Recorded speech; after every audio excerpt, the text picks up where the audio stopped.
하나, 둘, 셋, 넷.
하나, 둘, 셋, 넷. 여러분 들리세요? 하나, 둘, 셋, 넷. 여러분 목소리 잘 들려요?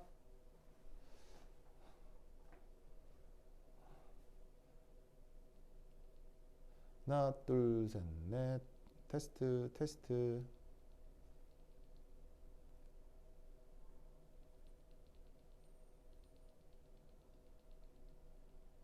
하나, 둘, 셋, 넷. 오케이. 자, 오늘 8챕터 착화물에 대한 얘기를 좀 해보도록 하겠습니다. 그 강의를, 그 앞장 강의를 제가 미리 드렸죠? 그거 이제 미리 보셨으면 좋은데, 뭐 아니면은 오늘 수업 끝나고 나서도 미리 올린 강의 좀 봐주시기 바랍니다. 그거 이렇게 내용이 아주 막 연결되고 그런 건 아니어서 앞부분 미리 보여드렸거든요. 그래서 이제 그거 보시고 오늘 이제 그 이후부터 해보도록 하겠습니다. 자, 우선 챕터 8 착화물의 구조와 결합에서 첫 번째 여러분들 알아두셔야 될 것 중에 하나가 바로 란타나이드 컨스트럭션입니다. 그리고 방송 잘 안 들리면 학원으로 연락해 주시면 돼요. 그 학원 그 뭐시냐 연락하시면 이게 나한테 와가지고 이렇게 얘기를 해주니까 학원으로 연락하시면 되고 지금 현장에 아무도 없어서 연락할 친구가 없네요. 자, 보자.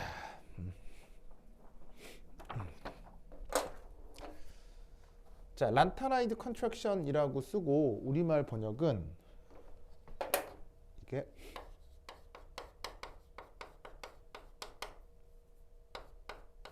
란탄족 수축. 자, 이렇게 이제 번역을 합니다. 자, 이 란탄족 수축이라고 하는 게 뭐냐면 바로 이거예요. 그 란탄족 수축이라고 해서 실제로 란탄족을 얘기하는 게 아니고 그 주로 누구 얘기하냐면 란탄족이라고 하는 건 4F 전자 배치를 뜻해요. 그래서 이게 재밌게도 1. 5주기, 6주기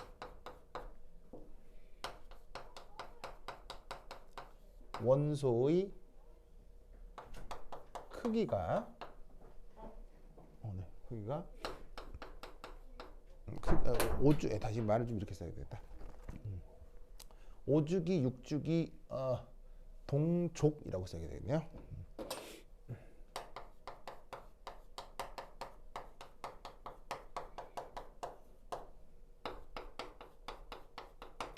비슷합니다. 이런 현상을 이제 란타나이드 컨트랙션이라고 하는데, 예를 들어서 이제 요렇게 자 네모 반듯하게 이렇게 이제 주기율표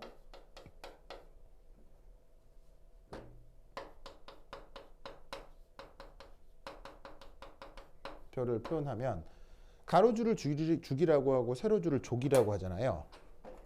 그럼 여기 있는 족 요거에 대해서 아래쪽으로 내려갈수록 보통 그 원자 반경이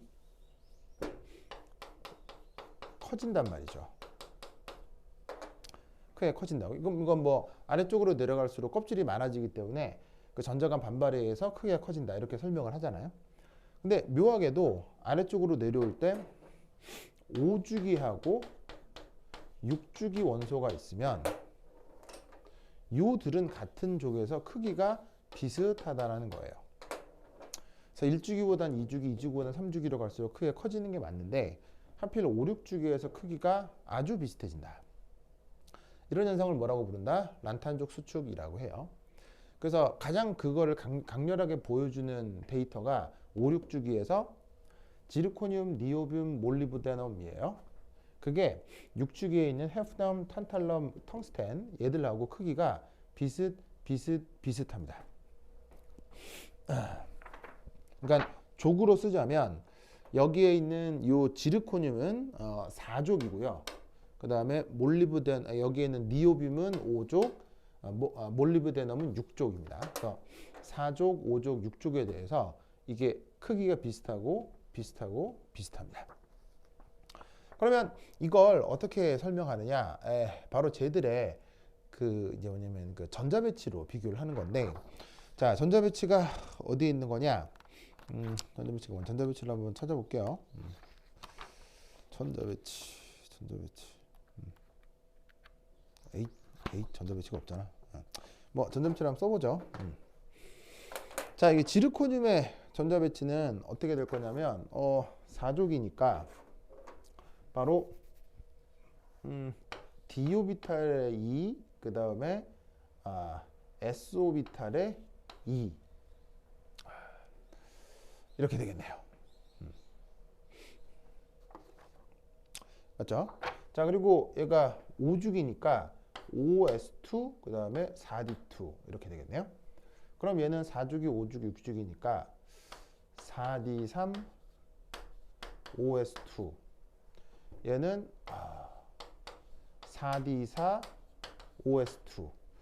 자, 이렇게 생각할 수 있으나 저 몰리브데넘 같은 경우는 크롬이랑 전자 배치가 같아서 4, 2가 이 경우 5, 1 뭐 이렇게 될 수 있습니다. 그게 5주기 전자 배치면 6주기 전자 배치는 어떻게 되냐면 같은 동족에 있으면 전자 배치가 똑같잖아요.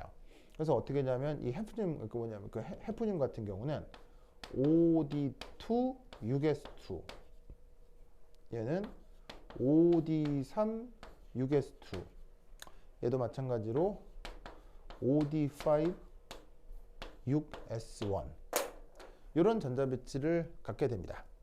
그래서 같은 족에 있으면 전자 배치가 같고 주양자 수가 5주기 6주기니까 5, 6, 5, 6, 5, 6으로 바뀌는 거죠. 근데 이걸로 끝나는 게 아니고 여기에 있는 6주기부터 어떤 전자 배치가 시작이 되냐면 바로 4F14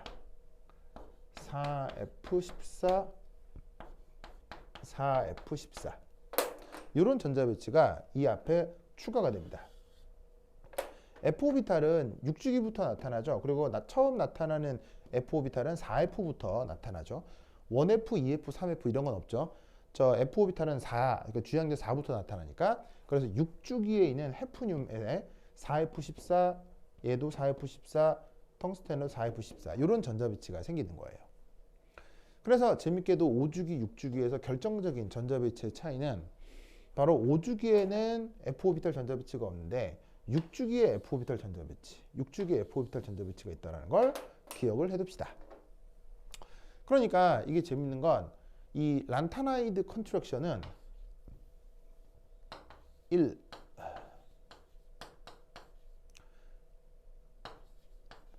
란타나이드, 이건 이제 우리말로 란탄족이라고 번역을 하잖아요. 에서 나타나는 일이 아닙니다. 자, 란탄족이라고 하는 건 어디냐면 바로 57번 란탄에서 70번 이터비움 요 사이를 란탄족이라고 하잖아요. 주기율표에서 란탄족, 악티늄족이라고 하는 그거 얘기하는 거예요.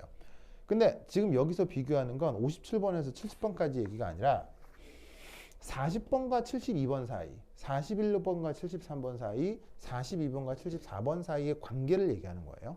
그래서 이름은 이상하게 란탄족 수축인데 란탄족에서 벌어지는 일이 아니에요. 그래서 란탄족은 여기를 얘기하는 거고요. 얘는 그게 아니라 그러니까 5, 6주기에서 나타나는 4주기, 5주기, 6주기, 4, 5주기에서 나타나는 4족, 5족, 6족 사이의 관계를 뜻하는데 여기서 중요한 게 바로 저 6주기 원소부터 최초로 4F 전자배치가 나타나는 거죠.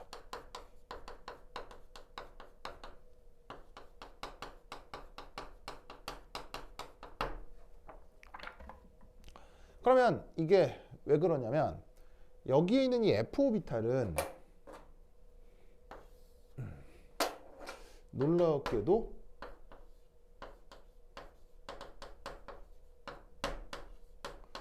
가림 효과가 매우 작습니다. 가림 효과가 매우 작습니다. 이건 뭐라고 생각하면 되냐면 왜 침투 효과라고 하는 거 있죠? 그게 순서가 어떻게 됩니까? 오비탈 중에 S가 있고 P가 있고 D가 있고 F가 있고 뭐 더 있을 수 있는데 그 침투 효과의 순서가 S 오비탈이 압도적으로 크고 P, D, F로 갈수록 점점점 줄어들죠. 침투 효과라는 게 그 어떤 전자가 평균 핵간거리에 있다가 핵 가까이로 갑자기 이제 일부 존재할 수 있는 그런 현상을 침투 효과라고 하는데 그 침투 효과가 S 오비탈이 크고 F 오비탈로 갈수록 점점점 작아진다고요. 그럼 침투 효과가 작아질수록 핵 앞에 있을 가능성이 적어지기 때문에 다른 오비탈 전자에 대한 가림 효과가 매우 작아지는 거예요. 그러다 보니까 F 오비탈에 전자 배치가 되는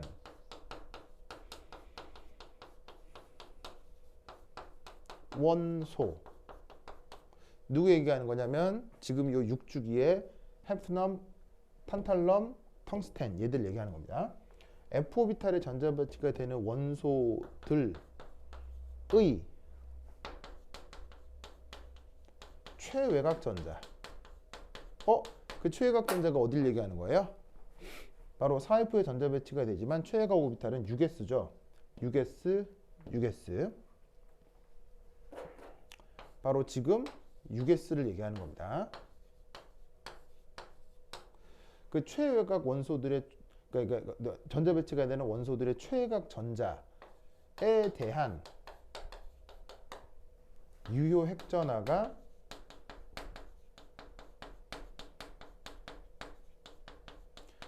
아주 커집니다. F오비탈의 그 전자를 가리는 기여도 혹은 다른 오비탈하고의 청력이 작아서 F오비탈의 전자 배치가 되면 될수록 핵전하는 커졌을 건데 그 핵전하에 대해서 F오비탈이 청력이 크게 나타나지 않으니까 핵전하가 최외곽 전자에 대해서 유효 핵전하가 아주 커진다는 얘기예요. 그럼 유액 전하가 커지면 어떻게 되겠어요? 핵하고 최외곽 전자 사이 인력이 커지겠죠. 그래서 어떻게 된다? 핵과 최외곽 전자 사이의 인력이 어떻게 되겠습니까? 인력이 매우 커집니다. 아주 커져요. 그래서 어떻게 돼? 바로 원자 크기가 작아지게 되는 거죠. 이런 현상을 바로 란타나이드 컨트랙션이라고 합니다. 그러니까 이 같은 족에서 무조건 주기가 증가할수록 크기가 증가가 돼야 되는데 5주기에 비해서 6주기가 5주기보다 6주기가 커져야 되는데 커지질 못하고 5주기랑 비슷한 정도로 약간 작아진다 이런 얘기예요. 그 이유를 바로 F오비탈에 대한 가림 효과, 침투 효과 등으로 설명할 수 있어요. 그래서 묘하게도 란타나이드에서 일어나는 일이 아니고요. 4F 오비탈 전자배치 때문에 5주기, 6주기 사이에서 벌어지는 이런 크기에 대한 수축, 이걸 란타나이드 컨트랙션이라고 합니다. 그러다 보니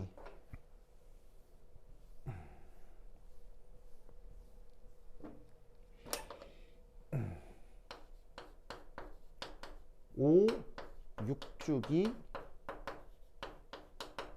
동족 원소들은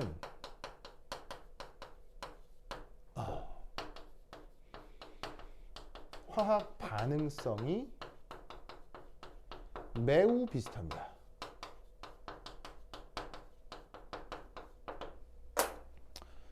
무슨 말이냐면 지르코늄하고 헤프늄 굉장히 화학 반응성이 비슷하고요. 니오뷴, 탄탈럼, 몰리브데넘, 텅스턴 반응성이 굉장히 유사해서 예를 들어서 지르코늄이 되는 화학 반응이 있잖아요. 그 자리에다가 헤프늄을 딱 넣으면 거의 반응이 거의 그대로 다 돼요. 니오뷴, 탄탈륨도 마찬가지고 몰리브데넘, 텅스텐도 마찬가지예요. 그래서 사실 여기에 있는 란타나이드 컨트랙션은 문제를 어떻게 낼 수도 있냐면 니오뷴과 탄탈륨은 반응성이 굉장히 비슷하다. 그 이유를 설명하시오. 라고 설명할 수도 있어요. 라고 문제가 바뀌어 나올 수도 있어요. 그러면 왜 이렇게 반응성이 매우 비슷하냐? 첫 번째는 1. 동족이니까 전자배치 어때요?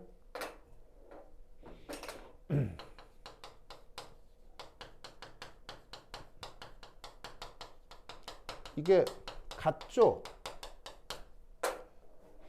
2222, 3232, 5151 똑같죠? 전자배치가 같고 그 다음 두 번째 크기가 비슷하죠. 예를 들어서 뭐 레고 같은 걸로 블록을 만드는데 어느 부분에 부품을 끼워 들어가 넣어야 되는데 그 자리에 들어갈 부품의 크기가 정해져 있을 거 아니에요. 그럼 그 크기가 비슷하면 당연히 뭐 딱 그 뭐냐면은 여기 썼던 부품은 크기가 비슷하면 그 자리에 뭐 잘 들어가게 할 수 있겠죠. 그래서 화학 반응에서도 그 원소들의 전자 배치가 같고 크기가 비슷하면 화학 반응성이 굉장히 유사해지죠. 그래서 그 저기 있는 니오뷴 있죠? 저 탄탈럼 의 화학적인 분리가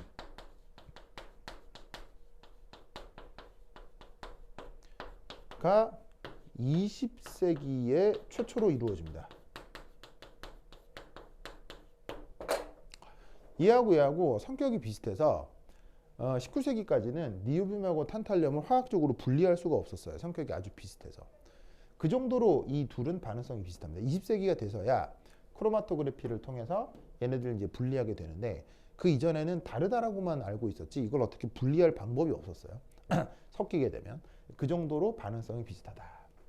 그래서 이런 원리가 착화한 물에서 나타나는 란타나이드 컨트랙션이라고 하는 현상입니다.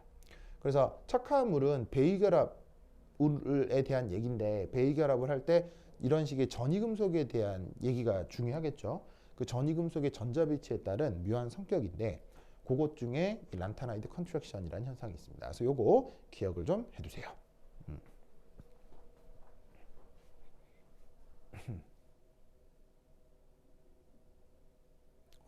좋아. 자, 그 다음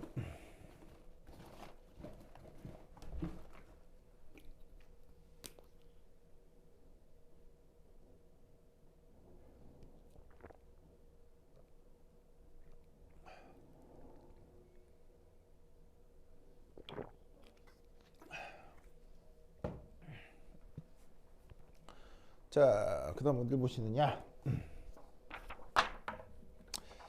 자, 쭉 넘어가서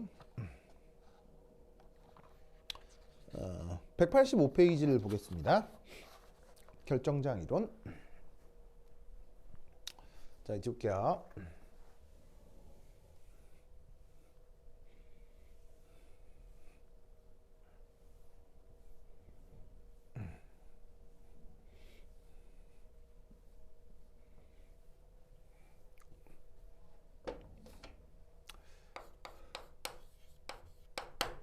자, 185페이지 보면 거기 3 결정장 이론.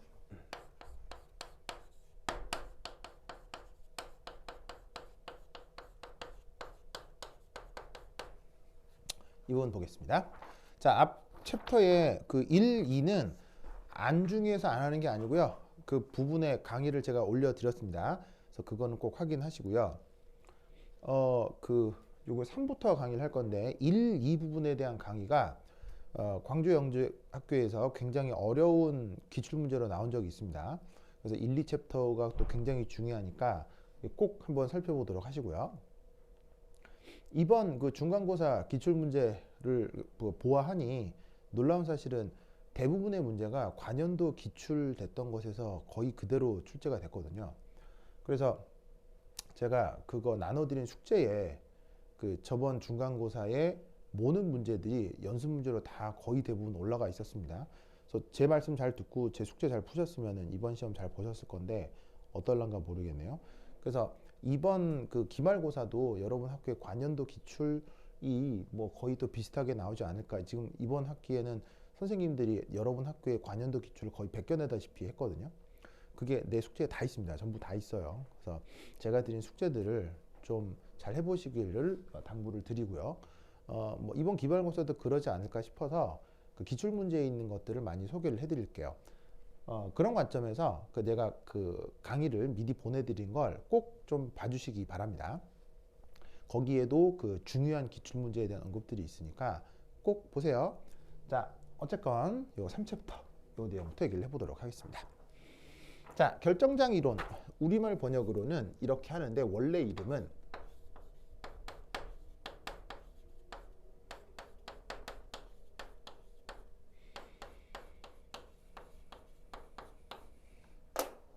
자, 요렇게 씁니다. 그래서 원래 말로는 크리스탈 필드 티오리인데 이걸 우리말로 결정장 이론 뭐 이렇게 이제 번역을 하는 거죠. 그래서 이제 얘가 아주 유명하거든요. 굉장히 유명해서 얘를 이제 줄임말로 많이 써요. 어떻게 줄였느냐? 바로 CFT. 그래서 CFT로 이렇게 줄였습니다. 그래서 문제에서도 직접 그냥 뭐 CFT 이렇게 바로 나올 수 있으니까 그걸 결정장 이론을 언급하고 있는 사실이다 라는 걸 꼭 기억해 두시고, 자, 이게 이제 어떻게 되느냐 한번 살펴보도록 하죠. 우선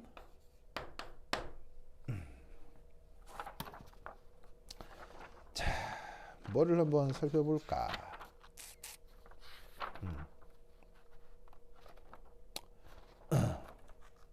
우선 첫 번째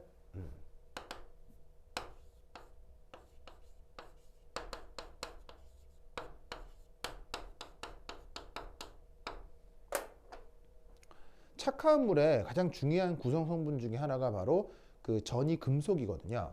그 전이금속의 경우 가장 중요한 게 이제 이 전이금속과 앞서 말씀드린 리간드 이 둘 사이의 결합으로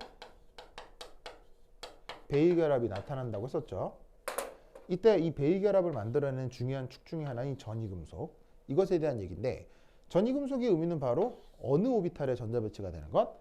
D 혹은 F 오비탈에 전자 배치가 되는 걸 전이금속이라고 하죠. 근데 사실 이 F 오비탈은 거의 언급되지가 않아요. 앞서 말씀드린 란타나이드 컨트랙션을 제외하고는 거의 F 오비탈 전자 배치는 거의 볼 일이 없을 겁니다. 화학과에 들어가서 그 화학과에서 석사 박사 할 때까지 F 오비탈을 전혀 다루지 않는 화학과 졸업생들도 대부분입니다. 그래서 F 오비탈 볼 일은 거의 없으니까 요건 생각하지 않으셔도 되고, 거의 전이금속 하면 이 d 오비탈 성격이라고 생각하시면 되거든요. 그래서 이 그 착화물 그리고 이제 결정장 이론을 생각을 할 때 이 d 오비탈에 대한 구조를 이해하는 게 아주 중요합니다. 자, 그래서 이제 d 오비탈 예를 좀 살펴볼 텐데,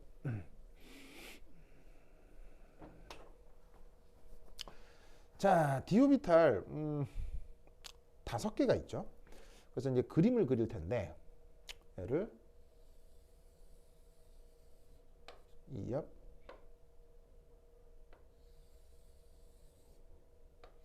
2옆, 2옆. 그래서 x축, y축, g축입니다. 자, 이때 어떤 오비탈이 하나가 있을 수 있냐면 바로 요렇게, 그다음 요렇게 이렇게 생긴 오비탈이 있죠. 이때 요 빨갛게 표현하고 있는 부분은 플러스 함수값을 뜻하고요. 이건 내가 오비탈 이론할 때 계속 뭐 그렇게 써왔던 거죠. 그리고 이렇게 파란색으로 표현하는 부분은 바로 마이너스 함수값을 뜻한다고 보시면 되겠습니다. 그래서 xy 평면에서 이렇게 x축하고 y축으로 플러스 함수값, 마이너스 함수값 이렇게 나타나는 이런 오비탈을 뭐라고 불렀죠? 바로 dx제곱 마이너스 y제곱, 이런 오비탈이라고 했었죠. 기억나시죠? 자, 그 다음 d 오비탈 중에 또 하나 기억해야 될 거,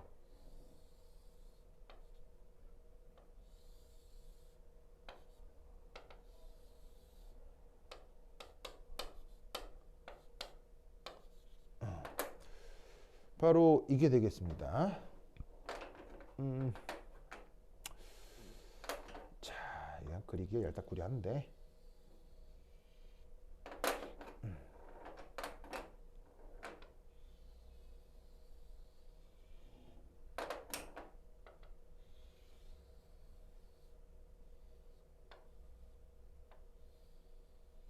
오, 완전 잘 그렸어. 자, 대부분의 그 함수값의 분포가 지축을 향합니다.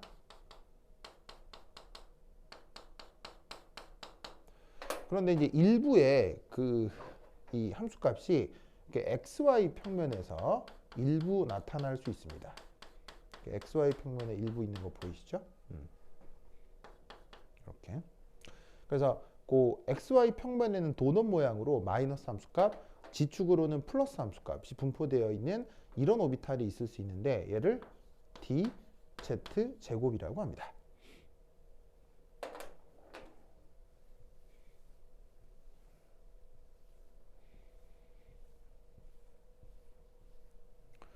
자, 그 다음은 그리기가 조금 애매하긴 한데, 그리기가 가만 있어봐. 이거 어떻게 그리지? 그리기가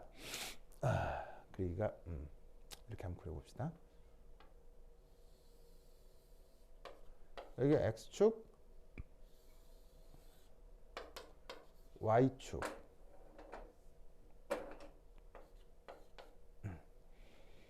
x축, y축입니다. 자, 이때 여기에서 이 xy 평면에 대해 짜자잔, 짜자잔, 이렇게 45도로 딱 회전해 있는 이런 보조선에 대해 2옆,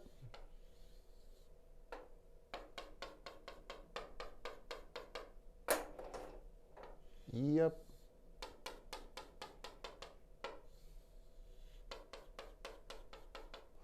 자, 이렇게 뻗어 있는 오비탈이 있을 수 있습니다. 그래서 이 XY 평면에 대해서 이렇게 그 뭐냐면은 45도로만큼 틀어져 있는 이런 오비탈이 있을 수 있는데, 그리고 지금 이제 XY 평면에 대해서 이제 지축은 어떻게 있겠어요? 지축은 이제 요 방향으로 있겠죠. 이렇게. 이렇게 있는 요 오비탈을 얘를 뭐라고 부른다? dxy 오비탈이라고 하죠.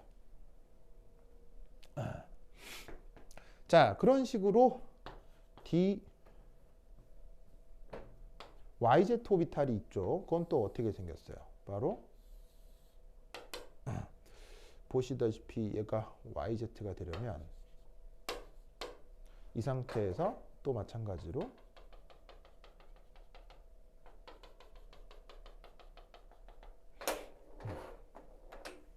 또 45도의 보조선에 대해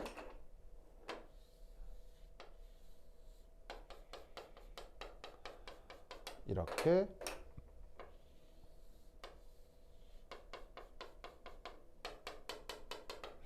자 이렇게 있는 오비탈, 그리고 여기가 Z축이고 여기가 Y축이면 X축이 이쪽으로 있겠죠. X축 이렇게 향해 있는 이 오비탈을 DYZ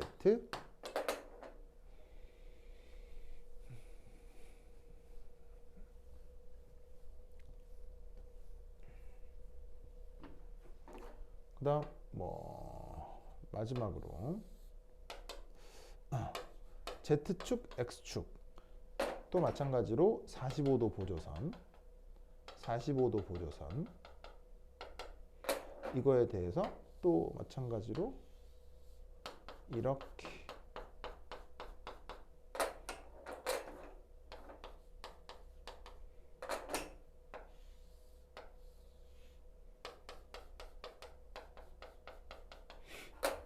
자 이렇게 되면 얘는 DZX가 되겠죠. 그래서 여기가 Z축이고 X축이면 Y축이 이리 향하고 있는 거죠. 그래서 여기서 저기에 있는 그 XY, YZ, ZX 그리고 저 X제곱 마이너스 Y제곱은 어떤 특징을 갖냐면 우선 첫 번째 1 D X제곱 마이너스 Y제곱 DXY DYZ DZX는 서로 형태가 완전히 같습니다. 그리고 회전대칭 조작을 통해서 서로 일치가 되죠. 예를 들어서 얘 같은 경우 45도만큼 딱 틀면 회전 이동을 시키면 얘랑 똑같아지는 거예요. 얘도. 거기에 이제 DZ제곱 오비탈만 생기게 좀 독특하죠. 아시겠죠? 그래서 이 논리 꼭 기억해 두시기 바랍니다. 그래서 D 오비탈의 구조가 바로 이제 이게 될 겁니다. 그래서 보시다시피 DXY, YZ, ZX의 DZ제곱의 DX제곱 마이너스 Y제곱 요건데 이렇게 5가지가 바로 D 오비탈의 구조죠. 이 D 오비탈에서 이 5가지는 사실은 오비탈 전자 배치할 때도 우리가 배우긴 합니다만 특히나 착화물의 구조 그 다음에 결정장 이론 혹은 다음에 리간드장 이론이라고 하는 것들도 있거든요. 그런 것들을 통해서 베이게라 화합물의 그 구조와 성격을 설명할 때 이 D 오비탈 5개의 구조는 굉장히 중요합니다. 그래서 약간 귀찮은 것이 있음에도 불구하고 내가 한번 그려보았는데 이 그리는 게 너무 귀찮다. 그러면 교재 어디에 있냐면 교재 185페이지에 그림 11에 이게 나와 있으니까 그걸 보고 여기에 참고 자료를 적어도 되겠죠. 자, 근데 여기서 또 하나 나타나는 알아둬야 될 사실은 두 번째 바로 이겁니다. 이 D 오비탈은 2가지로 구분됩니다.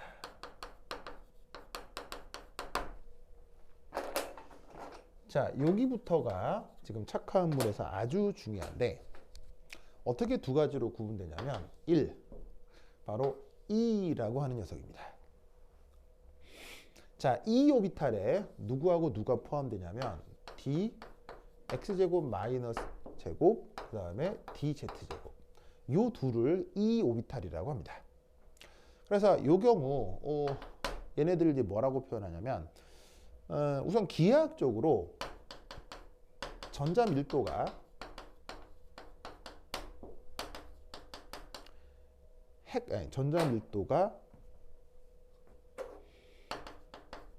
축 방향에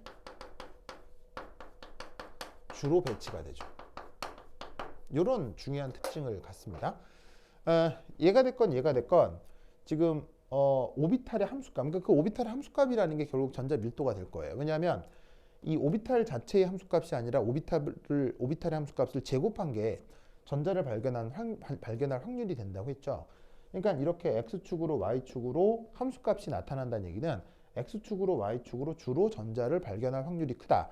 혹은 x축 y축의 축 방향으로 전자가 잘 존재한다. 이런 의미가 될 거예요. 그래서 이 둘의 오비탈은 전자를 발견할 확률이 x축 y축 그리고 g축에 물론 이렇게 x의 평면에 있긴 하지만 이거 조금 적고 얘 같은 경우는 이렇게 z축에 주로 전자 발견 확률이 몰려 있다고 보는 거죠. 그래서 이때 이 둘을 한꺼번에 묶어서 E라고 표현합니다. E 오비탈이라고 합니다. 이 표현이 앞으로 나올 수 있으니까 기억해 두시고요.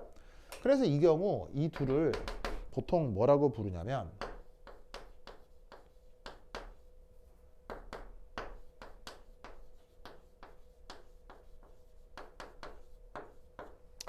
doubly degenerate라고 표현하기도 합니다. 자, degenerate라는 말은 뭐예요? 축태죠. 우리말로 축퇴라고 번역하는 건데 뜻은 뭡니까? 바로 서로 다른 오비탈인데도 어떻게 되냐면 서로 오비탈이 다른데도 불구하고 에너지 준위가 같은 경우를 축퇴라고 하죠. 이 착화함물을 만들 때 여기에 있는 dx제곱 마이너스 y제곱 dz제곱은 보통 에너지 준위가 같은 경우가 대부분입니다. 다를 수도 있는데요. 그런 경우 달라지는 경우도 다 말씀을 드릴 거예요. 근데 기본적으로 여러분들이 볼 두 가지 구조에서는 이 둘의 어떤 에너지 준위가 같게 나타나요. 그래서 그 경우 축퇴, 그 다음에 두 개가 같기 때문에 더블이고 우리말 번역은 이중 축퇴라고 번역을 합니다. 그래서 이 두 오비탈을 한꺼번에 E 오비탈이라고 합니다. 이 E라고 하는 표현은 수학자들이 만든 표현이라서 그냥 뭐 그런 것 다 하고 그냥 받아들이시면 돼요. 자, 그 다음 두 번째 이 T2라고 하는 오비탈이 있는데 이게 누구를 얘기하냐면 저기에 있는 dxy, dyz, dzx 이 세 개를 한꺼번에 T2라고 표현합니다. 앞으로 이런 표현이 나올 테니까 기억을 해두시는데 얘네들은 전자 밀도가 전자 밀도가 핵이 아니고 축 방향에서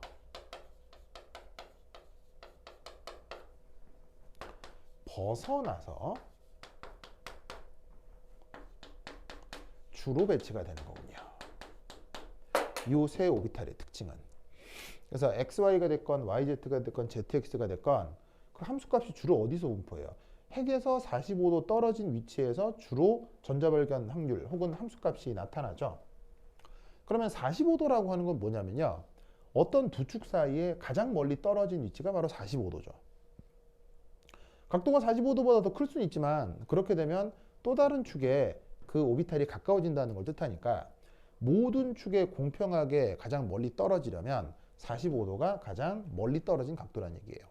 그래서 축 방향에서 가장 많이 벗어나 전자 발견 확률이나 함수값이 분포하는 그런 오비탈을 T2, dxy, yz, zx를 일컫는 말입니다. 이런 특징이 있다는 걸 꼭 기억하셔야 돼요. 그리고 이런 경우는 이제 어떻게 표현하기도 하냐면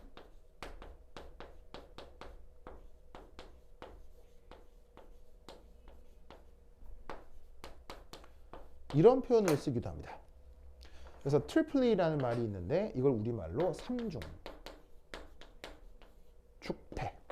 그래서 E는 이중 축퇴, T2는 삼중 축퇴를 뜻하는 수학적 표현입니다.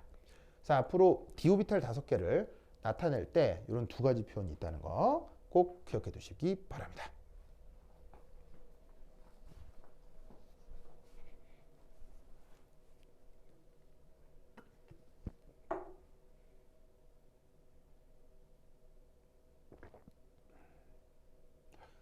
오케이, 여러분 여기까지 잘 들렸어요?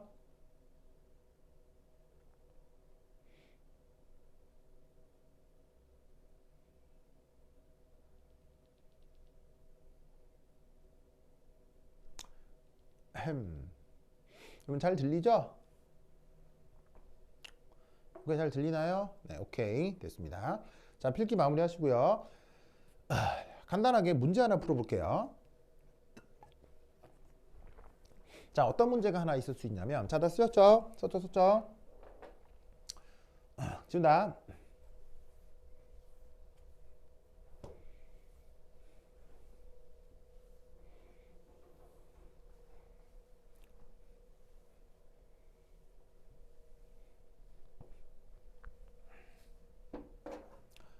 퀴즈.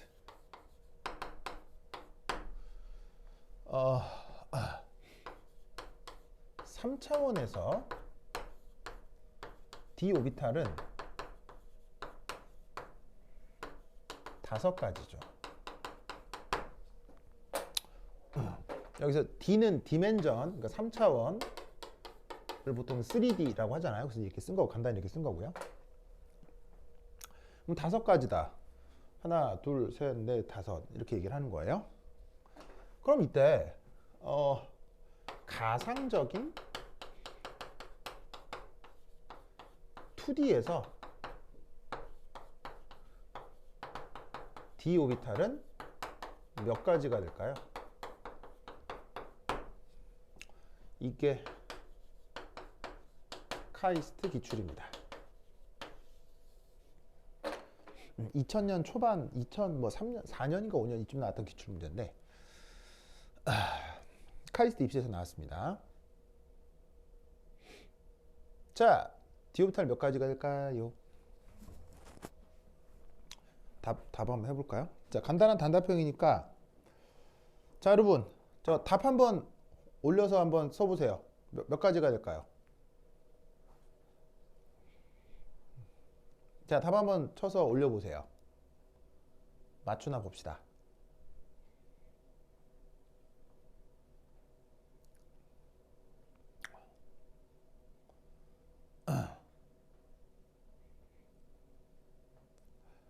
여러분 답 한번 올려보세요.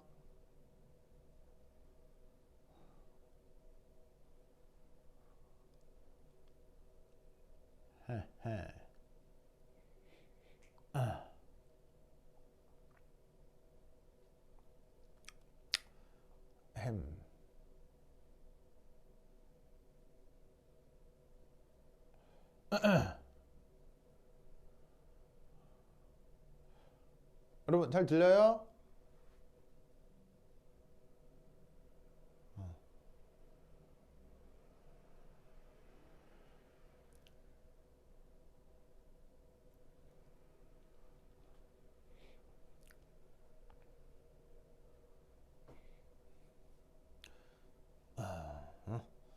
자, 그거 약간 지루함도 덜 겸 한번 자판에다가 한번 쳐보세요.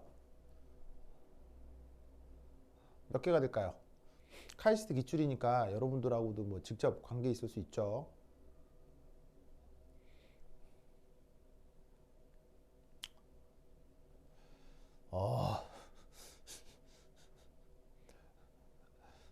그냥 찍어. 몇 개? 4개? 오, 선영이 4개. 다섯 개. 아, 5개? 4개? 좋아요. 그럼 선영이밖에 안 듣나 봐요. 그렇구나. 그래. 하여튼 그렇다. 자, 몇 개일 것이냐? 선영이 말고 다른 사람. 채린이 3개. 오, 채린이 3개 나왔어. 오, 한 명만 더. 더 없어요?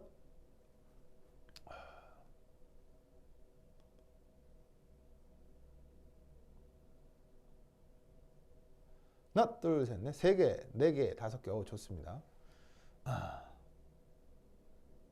누구야? 재현이 지금 듣고 있어요? 이재현?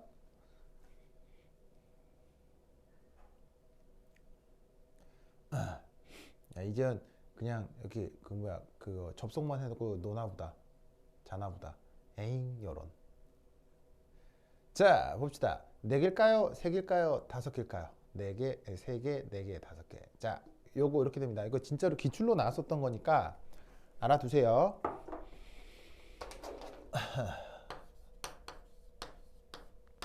우선 첫 번째 일, 바로 2D의 구조 기하학적으로 생각해 보자는 얘기예요.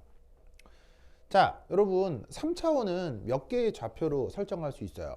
x, y, z 3개의 좌표로 설정할 수 있죠. 그러면 2차원은 몇 개의 좌표로 설정할 수 있어요? 바로 x, y 2개의 좌표로 설정할 수 있잖아요. 그럼 3차원과 3차원과 2차원의 관계 어떻게 생각할 수가 있냐면 바로 지축 좌표가 0이다. 이렇게 생각하면 되는 거죠. 그러니까 이렇게 축이 3개가 있으면 3차원이고요. 여기서 좌표 하나를 없애버리면 이게 2차원이 된다는 얘기예요. 아시겠죠? 그러면 3차원일 땐 입체가 되고요. 2차원일 땐 뭐가 돼요? 평면이 되는 거잖아요. 당연한 거죠? 그러면 얘는 뭐라고 생각하면 되냐면 바로 2차원은 지축이 없어졌으니까 x, y 평면의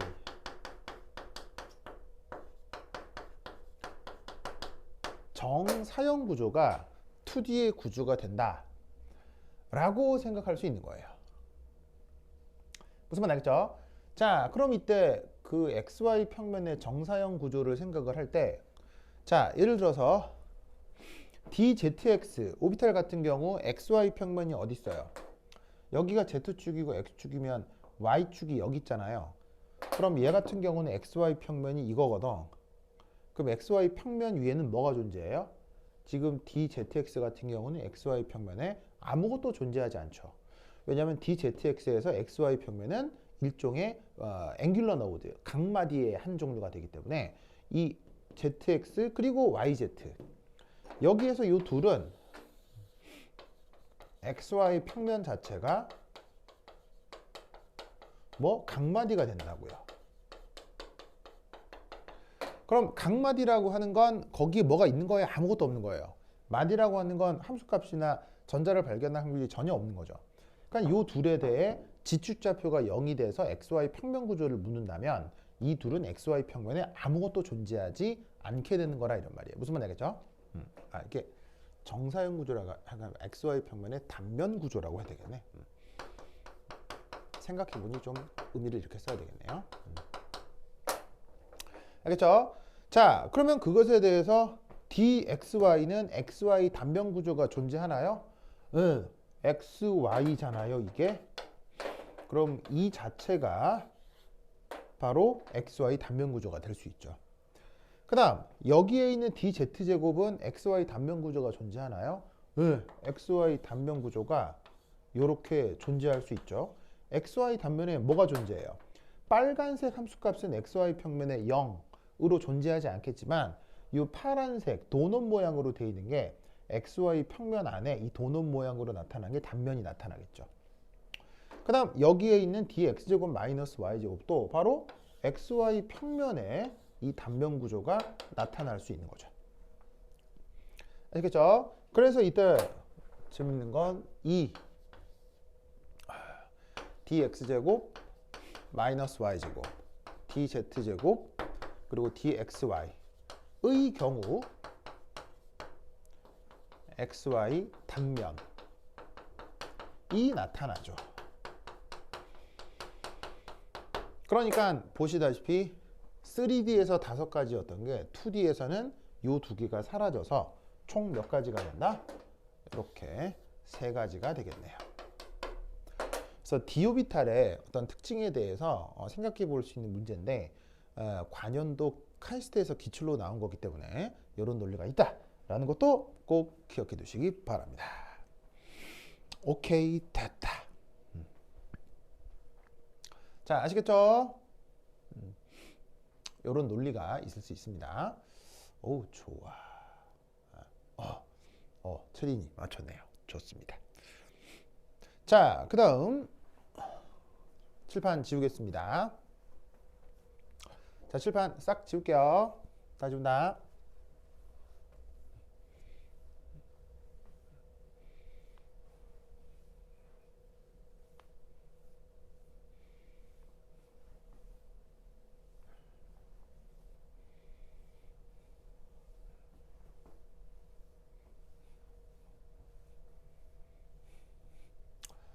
으라차차.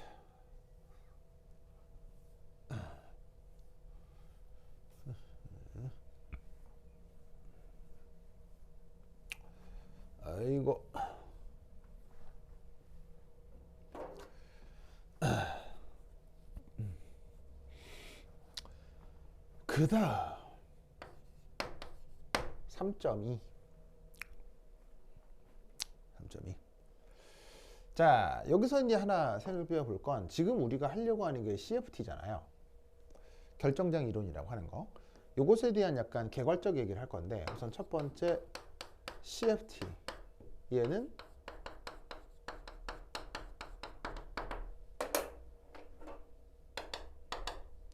야매입니다. 야매. 여러분, 야매란 말 알아요? 야매가 뭐예요? 그 족보 없이, 그 다음에 체계 없이 하는 걸 그걸 야매라고 하죠. 속어죠. 속어인데. 자, 이게 난데없이 무슨 말이냐? 자, 야매라고 하는 건 이게 뭔 말이냐면 CFT는 바로 이거예요. 금속의 d 오비탈 전자와 접근하는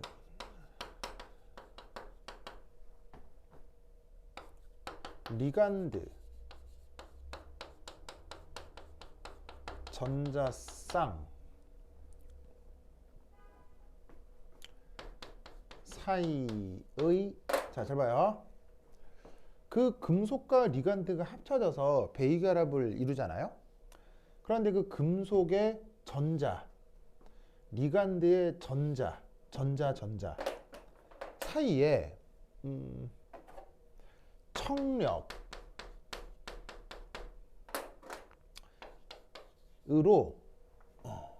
요 착 화합물의 성격을 설명합니다.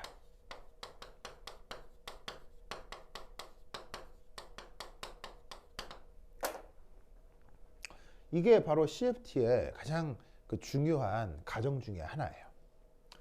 그래서 금속이 가지고 있는 디오비탈 전자, 그 다음에 리간드가 가지고 있는 전자쌍, 그 사이에 청력이 있다. 그럼 왠지 전자 사이에 청력이 있다 라고 하면 되게 그럴듯한 거 같죠. 그럼 전자하고 전자끼리 뭐 청력이 있지, 뭐 인력이 있나, 이럴 수 있잖아요. 근데 이거 가만히 생각해 보면 되게 이상해요. 왜 이상하냐면 바로 우선 첫 번째, 금속이 디오비탈이라고 했는데 디오비탈 말고 금속에 S 혹은 뭐 P 전자는 뭐 거기 전자 배치가 돼 있다라고 하면 뭐 이렇게 청력이 나타나지 않나? 왜 S나 P에 있는 전자 말고 왜 꼭 D에 있는 전자하고만 얘기를 하느냐? 이거 되게 이상한 거예요.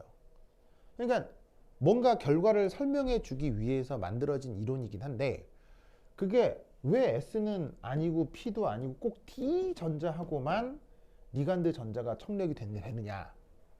물론 뭐 금속에서 P 오비탈까지 전자 배치되는 경우는 거의 없지만 S 오비탈에 일부 될 수는 있거든요. 그 S 오비탈이 일부 되는 애들은 왜 리간드 전자쌍하고 청력이 없느냐? 그걸 왜 고려하지 않느냐? 고려하지 않거든요. 그런 것에 대한 이유를 설명해 주지 못해요. 그러니까 그냥 대뜸 SP는 됐고 D만 뭐 이렇게 얘기를 하는 거죠. 여기서 또 좀 이상해. 그리고 또 하나는 이겁니다. 이게 착 화합물 내의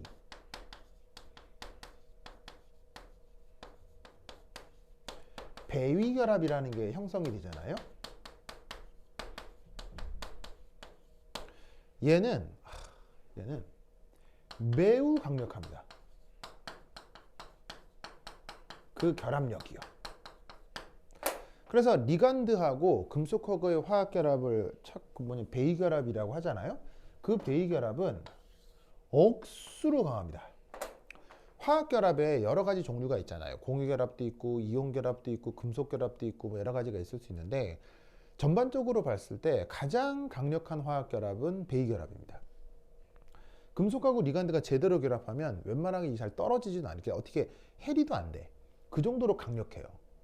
그러면 강력하다는 얘기는 금속하고 리간드 사이에 결합이 강력하다는 얘기는 둘 사이에 인력이 우세하다는 얘기예요? 청력이 우세하다는 얘기예요? 바로 인력이 매우 우세하다는 얘기죠. 그 강력한 인력을 청력으로 설명하는 거예요. 매우 이상하죠.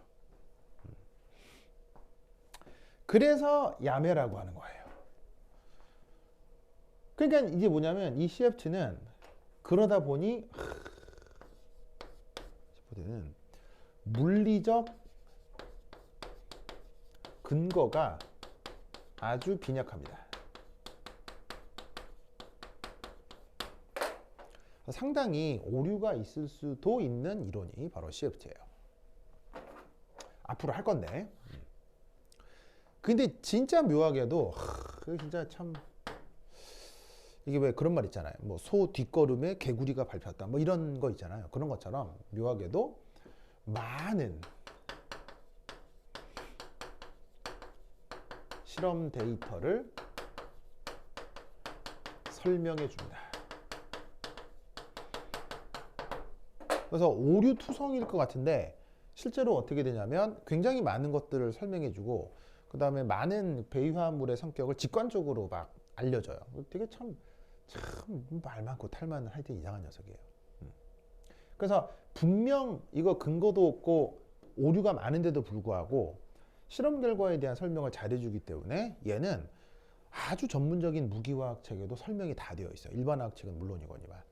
그래서 여기에 있는 이 CFT 이론이 살아남아 있게 되는 거예요. 그래서 분명 틀린 이론인데도 실제 실험 결과를 잘 설명해주고 그 학생들에게 어떤 직관을 주기 때문에 틀린 이론임에도 여전히 교과서에 실려 있고 시험에도 나옵니다. 그래서 이 CFT가 이런 특징을 갖고 있다는 거. 여기서 기억해야 될 특징이 바로 요거 누구하고 누구? 금속 디오비탈 전자와 리간드 전자쌍 사이에 청력이 있다는 거. 이런 토대로 만들어진 이름이 CFT다. 그게 절대 맞느냐 틀리느냐를 벗어나서 이렇게 가정을 해버리면 실제 실험 결과가 잘 설명된다는 얘기예요. 그러니까 어떻게 했냐면 이런 가정을 통해 어떻게 실험 결과가 설명이 되는지를 그거를 살펴보자 이런 얘기죠. 그게 지금 CFT입니다. 하지만 여전히 오류가 있는 이론이죠. 그래서 어떻게 돼? 바로 몰리큘라 오비탈. 자, 몰리큘라 오비탈은 뭐예요? 바로 분자궤도 함수죠. 몰리큘라 오비탈 이론에 기반한 리간드 필드 테오리.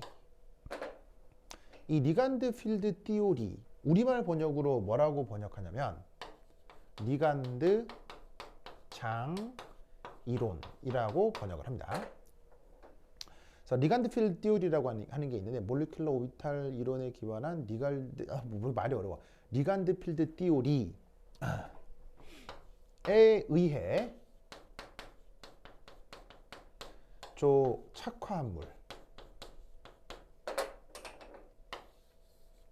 착화물을 컴플렉스라고 한다고 했었죠. 그래서 이 컴플렉스가 예를 들면 아주 구체적으로 설명이 됩니다.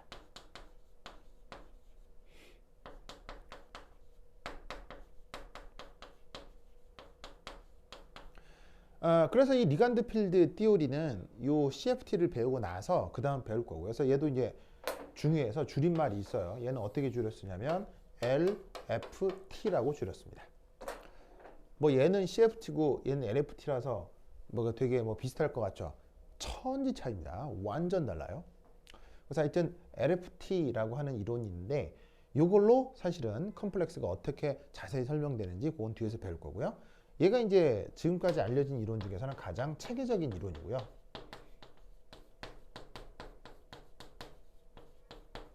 체계적인 만큼 어떤 특징이 있냐면 좀 어렵습니다. 사용하기가 좀 어려워요.